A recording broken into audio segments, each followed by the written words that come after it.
Boom. Good afternoon, everyone. It's almost 3 p.m. This is May 30th, 2018. It's almost 3 p.m. in the afternoon. And this is episode 118. And 118 of these things. And this video is a little bit over 13 minutes. I keep making these things way too long. Last few. Way too long. Right, cat? There's a cat sleeping in my bed. He's been in my room all day. I left my door cracked and he came in and woke me up, which meant nobody else in the house was up. And so I only got like 4 hours sleep because of the cat. You know you're sleeping and come over and lift your hand. Just give me attention, give me attention. Yeah. You gotta stop shooting my door.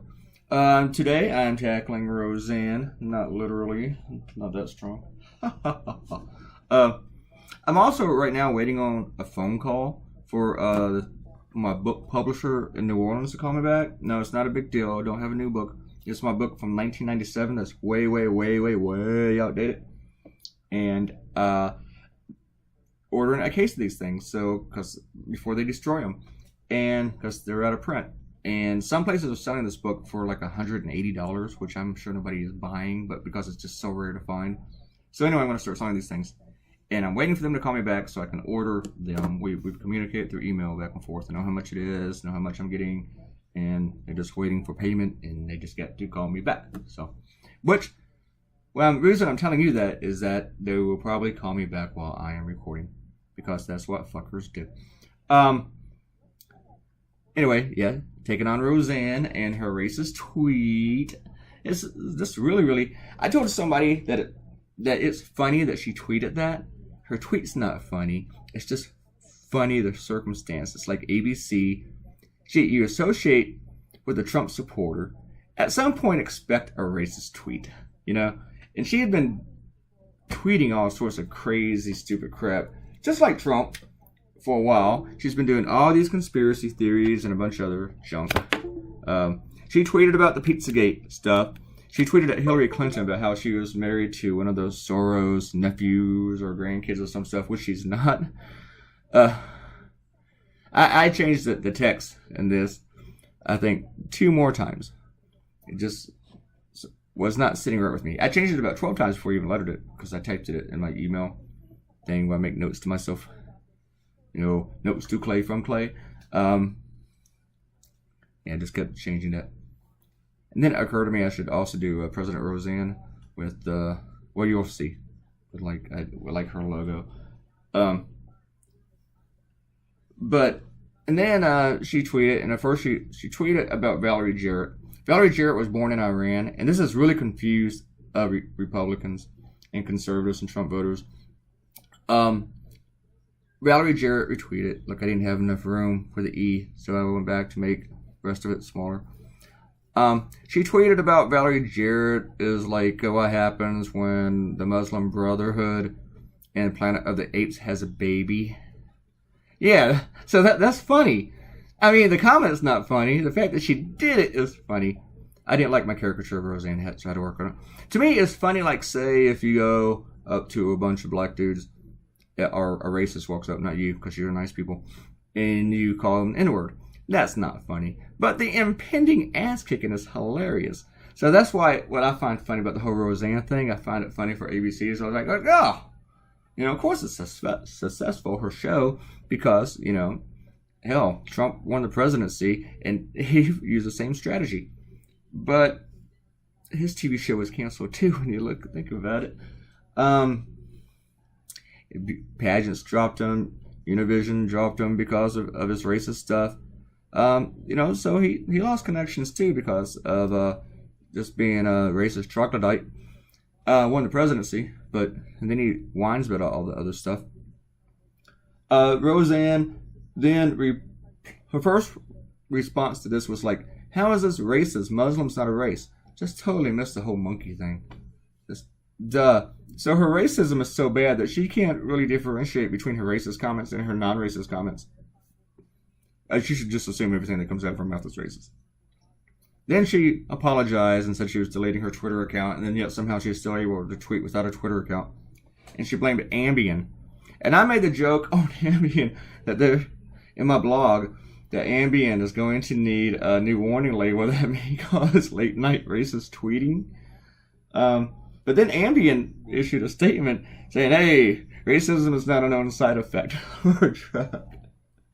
And then I saw some other people make the same joke I did. So I think everybody in the media is reading my blog and they're stealing my shit. I'm sorry. How does Sarah Huckabee Sanders know when I'm making these videos? Because it seems to be when she likes to pop up and do her press briefings. Maybe it's whenever I do it at 3 p.m. Because that's when her 2 p.m. press briefer starts. It's always at 3 p.m. Scheduled for 2, starts at 3. And it lasts from like 3 o'clock to about 3:02. Because she's scared of answering questions. Looking forward to today's Liza.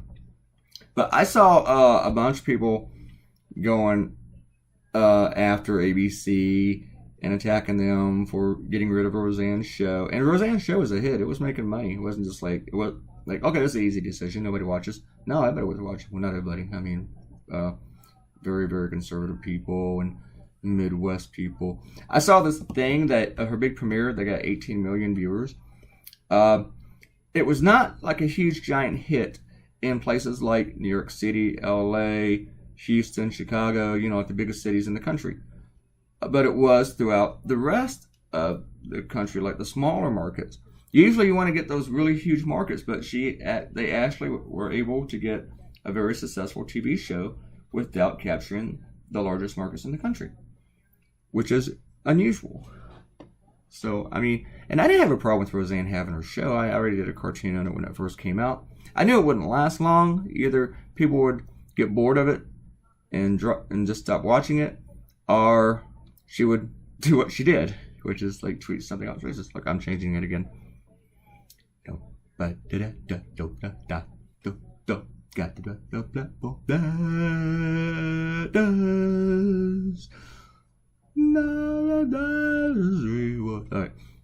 gonna stop doing that. Then I mess up again while I'm doing this. I write and then I write and. Every cartoonist in the country redraws the same word twice. Sometimes we notice it immediately. Sometimes we send it to the editor, and we notice it after our reader notices. I think I've seen every cartoonist in the country do that at some point. I'll see one do it tomorrow. It might be me, but it's the thing is, when you letter, you're not really writing a word. You're drawing the word, and there's a difference. And I may not be able to understand it if you're not an artiste, but or just a goofy cartoonist like me. But it is. You're not writing. You're drawing, and so sometimes you don't really think so much while you're drawing. But yeah, I even saw one conservative say that Roseanne did wasn't racist because Valerie Jarrett is not black. Well, her mom's black, her dad's black, so I kind of think she might be black too. That's usually how that works. And then I see all these other conservatives say, well, what about every time people have compared Donald Trump to an orange baboon? Well, I mean, how come people don't get in trouble for that? Bill Maher called him a baboon. He even claimed that his parents bred with baboon, and that's how they created him. Yeah. I'll stop doing that voice now. I'm sorry. No, I'm lying. I'm going to do it again. No, I'm not. But here's the thing. Donald Trump willfully makes himself orange. Willfully makes himself look like a baboon. And also he kind of like acts like one. And there's a huge difference between that, making fun of someone like that, comparing them to an ape. And actually it wasn't a baboon with Trump, it was a orangutan. Some people call him a shit gibbon. But there's a huge difference between that and comparing an ape with a black person. It's just like historically something that's been done to dehumanize people. And yeah, if you don't understand that, you got big problems. Okay, you need to go in those Starbucks counseling classes if you are defending Roseanne, or you're not, or you're out there making those false equivalencies. Yeah, because basically, other than being kind of racist, you're a shithead. Man, I've used a lot of curse words in today's video. I'm sorry, I'll stop it. I'm going to do some shout outs for 117 on the Gat Compassion with Trump and the Milk Cartons, where they lost all those kids because shitheads. Deplorable people. I don't have that many views for yesterday's video, and I only got like 3 comments. Oh, am I yawning? Oh yeah, the cat won't let me sleep. I can't want to talk about John Wick. Missing you, I'm missing you. Yeah, I can't remember the beat of it now. And asked me about how come I didn't do anything about the lava in Hawaii. Or that I just didn't ask me, just noticed I haven't. I actually have an idea on that, and I might do it tonight. Maybe. I'm kind of like iffy on the idea I have, which means I might end up doing it. Quana came back, and she commented, and wants to see the deer leader's face in a milk carton. Yeah, but you know, Quana, I'd like to see that too, but if you do get that milk carton, don't drink the milk. And also, Quana has invited me to go visit her when she moves to another country. And I said I might do it if she can guarantee that she can protect me from Central American sphincter steppers. Inside joke, you have to go read the last video. Or watch the last video to get it. Cheryl Ann commented, she liked the cartoon. It says I'm brilliant. And can't wait to see what I'm going to do with Roseanne. Well, you've seen it right now. And everything Cheryl Ann says is true. It's just true. I just so humble. No. Thank you, Cheryl Ann. That's way too generous. Thank you. Anyway, that's all our shout-outs today. Nobody else came in. I can think of a couple people, but I'm not even going to say their name because they didn't earn it. They didn't come in and earn their names being said on the internet, on the YouTube machine. You lose. You snoozed. All right. Anything else I want to say about Roseanne? Because we got like another minute. I got to do all the confetti now. It's always like trying to keep the confetti like don't want to put the same color next to each other, so I'm jumping around. And then I didn't want too much red around Roseanne on the big thing, and then I couldn't use yellow on that part. Oh man, I gotta sleep more than 4 hours a day. I swear to God. Right now I'm thinking about cheeseburgers. It's done. Here's your cartoon. Dun, da, da. Somebody asked me yesterday, or said or commented, that they just now figured out what MAGA meant. And make America gross again. Make America not generous again. I like gross again. Alright. Oh, thanks for coming by. Click like, subscribe, share, comment. I likes to comment. And I will see you suckers tomorrow. Goodbye.